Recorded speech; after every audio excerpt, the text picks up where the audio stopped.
सीधा विषयवस्तुमा प्रवेश गरौँ। वित्तीय बजार भन्ने बित्तिकै धेरैलाई यो एकदमै जटिल, अलि डरलाग्दो वा गाह्रो विषय लाग्न सक्छ, होइन त? तर आजको यस व्याख्यामा हामी कुनै पनि गाह्रो प्राविधिक शब्दहरू वा जनजटिलो भाषा प्रयोग नगरिकनै वित्तीय बजारको सम्पूर्ण आधारभूत कुराहरूलाई एकदमै सरल तरिकाले खिलाउँदैछौँ। बजारको वास्तविकता के हो भन्ने बुझ्न यो साँच्चै नै एउटा राम्रो सुरुवात हुनेछ। सुरुमै एउटा धेरै पुरानो भ्रमलाई चिर्नु जरुरी छ। धेरैले सोध्छन् ट्रेडिङ भनेको त पक्कै जादु हो वा जुवा खेले जस्तै हो। तर वास्तविकता त्यस्तो पटक्कै होइन।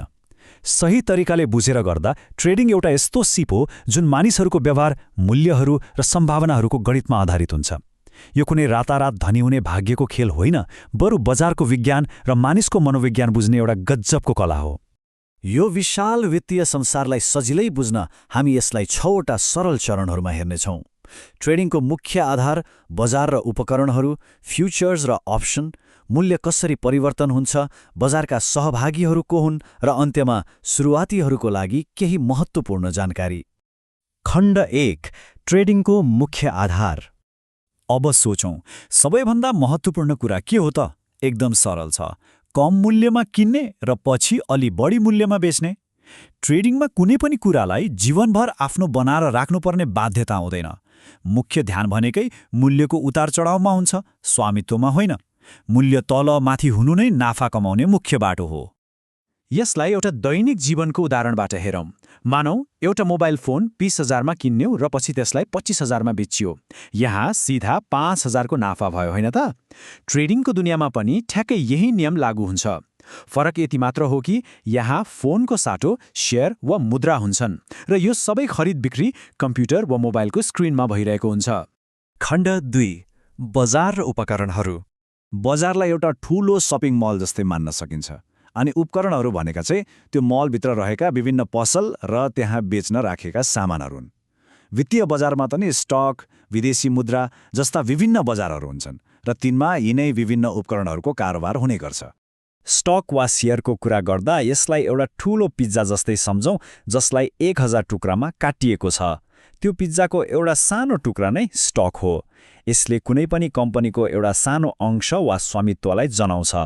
यदि त्यो कम्पनीले राम्रो काम गर्यो र हुर्कियो भने त्यो सानो टुक्राको मूल्य पनि बिस्तारै बढ्दै जान्छ। त्यस्तै अर्को रोचक बजार हो फरेक्स, अर्थात् विदेशी मुद्रा बजार। यो संसारकै सबैभन्दा ठूलो बजार हो है। यसलाई विदेश घुम्न जाँदा आफ्नो पैसा साटेको जस्तै गरेर बुझ्न सकिन्छ। विनिमय दरमा हुने परिवर्तनले गर्दा नै यहाँ नाफा वा नोक्सान हुन्छ। यो बजार विशेष गरी देशको ब्याज दर र ठूला विश्वव्यापी घटनाहरूबाट एकदमै प्रभावित भइरहेको हुन्छ। अब क्रिप्टोको कुरा गरौँ। यो पूर्ण रूपमा अनलाइनमा मात्र अस्तित्वमा रहेको डिजिटल पैसा हो। यसलाई एक प्रकारको डिजिटल सुनको रूपमा पनि हेरिन्छ। यसको मूल्य किन छ भने मानिसहरू यसमा विश्वास गर्छन् र कारोबार गर्न तयार छन्। यसको मूल्य निकै छिटो बढ्ने र घट्ने हुनाले यो धेरैलाई आकर्षक लाग्छ। तर त्यही कारणले गर्दा यो अत्यन्तै जोखिमपूर्ण पनि हुन्छ।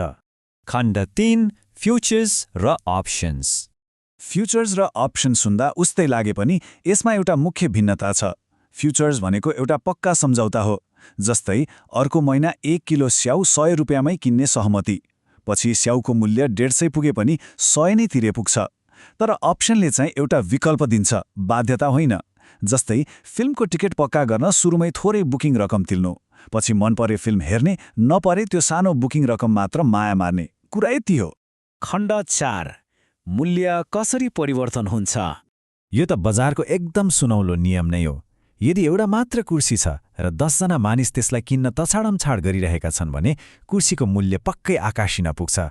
तर 10 वटा कुर्सी छन् र किन्ने मान्छे जम्मा 1 जना छ भने मूल्य हवात्तै घट्छ। खरिदकर्ता र विक्रेता बीचको यही निरन्तरको तानातानले नै बजारमा मूल्य कता जान्छ भन्ने कुरा तय गर्छ। तर यो खरिदकर्ता र विक्रेताको सङ्ख्या अचानक किन फेरिन्छ त? यसको पछाडि थुप्रै कारणहरू हुन्छन्। जस्तै कम्पनीले कस्तो काम गरिरहेको छ भन्ने समाचार, लगानीकर्ताका अपेक्षाहरू र सबैभन्दा महत्त्वपूर्ण कुरा मानवीय भावनाहरू अर्थात् डर र लोभ। यिनै कुराहरूले बजारमा माग र आपूर्तिलाई प्रत्यक्ष रूपमा नियन्त्रण गरिरहेका हुन्छन्। बजार बुझ्नका लागि तरलता अर्थात् लिक्विडिटी भन्ने शब्द एकदमै महत्त्वपूर्ण छ। नगद पैसा एकदमै तरल हुन्छ, यसलाई जति बेला पनि जहाँ पनि तुरुन्तै प्रयोग गर्न सकिन्छ। तर एउटा घर त्यति तरल हुँदैन, किनकि त्यसलाई बेच्न महिनौँ लाग्न सक्छ। उच्च तरलता भएको बजारमा छिर्न र निस्कन सजिलो हुन्छ, जसले गर्दा त्यहाँ फसिने जोखिम धेरै कम हुन्छ। अर्को महत्त्वपूर्ण कुरा हो उतार चढाव अर्थात् भोलाटिलिटी। यसलाई एउटा शान्त ताल र आधी बेहेरी आएको समुद्रसँग तुलना गरेर हेरौँ। ठूला र स्थिर कम्पनीका स्टकहरू शान्त ताल जस्तै हुन्छन्, जहाँ मूल्य एकदमै बिस्तारै तलमाथि हुन्छ। तर क्रिप्टो र अप्सन जस्ता बजारहरू चाहिँ आधी आएको समुद्र जस्तै हुन्। यहाँ छालहरू एकदमै माथि पुग्छन् र उत्तिकै छिटो तल पनि झर्छन्। अवसर पनि धेरै, तर जोखिम पनि त्यत्तिकै उच्च। खण्ड 5 वित्तीय बजारका सहभागीहरू। यो वित्तीय बजारको इकोसिस्टममा धेरै मुख्य खेलाडीहरू रहेका हुन्छन्। यहाँ सरकार र केन्द्रीय ब्याङ्कहरूदेखि लिएर बजारलाई तरलता प्रदान गर्ने मार्केट मेकरहरू, ठूला ब्याङ्कहरू, कर्पोरेसनहरू, ब्रोकरहरू र साना व्यापारीहरूसम्म सबैको सहभागिता हुन्छ। यी सबै अङ्गहरू मिलेर नै एउटा पूर्ण र सक्रिय वित्तीय बजारको निर्माण भइरहेको हुन्छ। बजारको यथार्थ एकदमै छर्लङ्ग छ। साधारण व्यक्ति वा भर्खरै सुरु गर्दै गरेकाहरू बजारका साना माछा जस्तै हुन्। तर ठूला ब्याङ्क र हेज फन्डहरू भनेका विशाल व्हेल हुन्। साना माछाले व्हेलसँग लड्न खोज्नु पक्कै पनि बुद्धिमानी हुँदैन। यो यथार्थलाई सुरुमै बुझ्न सक्यो भने बजारका यी शक्तिशाली शक्तिहरूसँग जुध्नबाट बच्न सकिन्छ। खण्ड 6 सुरुवातीहरूको लागि अन्तिम जानकारी। त्यसो भए अब के गर्ने त? सबैभन्दा महत्त्वपूर्ण कुरा भनेको हतार नगर्नु नै हो।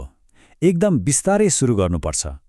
सुरुमै सबैतिर हात हाल्नुभन्दा पहिले एउटा मात्र बजारलाई छानेर त्यसलाई राम्रोसँग बुझ्नुपर्छ।